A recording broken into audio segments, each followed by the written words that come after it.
আসসালামু আলাইকুম, আপনারা সবাই কেমন আছেন? ভালো আছেন?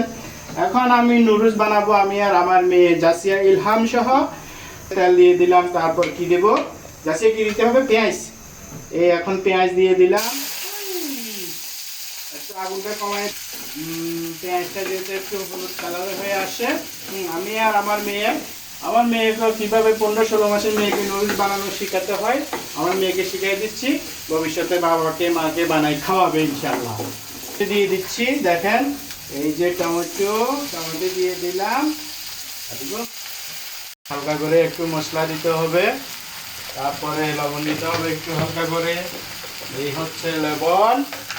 আম্মু দিকে আসো, শিখবে না? আসো। হালকাভাবে থাকবে, ফুল স্পিডে আগুন দিলে তখন এটা একটু অন্যরকম হয়ে যেতে পারে, সেই জন্য হালকা আগুন দেখে তারপরে নুডলস বানাতে হবে। চুলা দিয়ে দিচ্ছি, নুডলস ঢালতেছি। এরপরে একটু নাড়তে হবে, ভালো করে নাড়াতে হবে মশলাগুলো যাতে সবগুলো একসাথে মিক্স হয়ে যায়।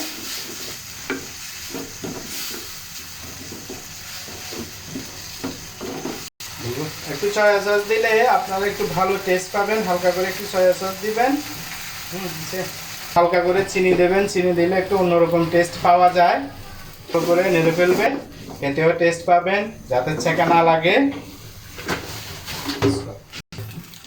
একটা ম্যাগি মশলা দিয়ে দিবেন, এই ম্যাগি মশলাটা দিয়ে চারপাশে দিয়ে তারপরে একটু ভালো করে নেড়ে নেবেন। ম্যাগি মশলাটা নুডলসের একটু আলাদা স্বাদ বাড়া হয়। এই যে নুডলস হওয়ার পথে চটপট ম্যাগি নুডলস হয়ে গেল। ভালো করে নেড়ে এই যে হয়ে গেল আমাদের চটপট ম্যাগি নুডলস, নিমেষে হয়ে গেল।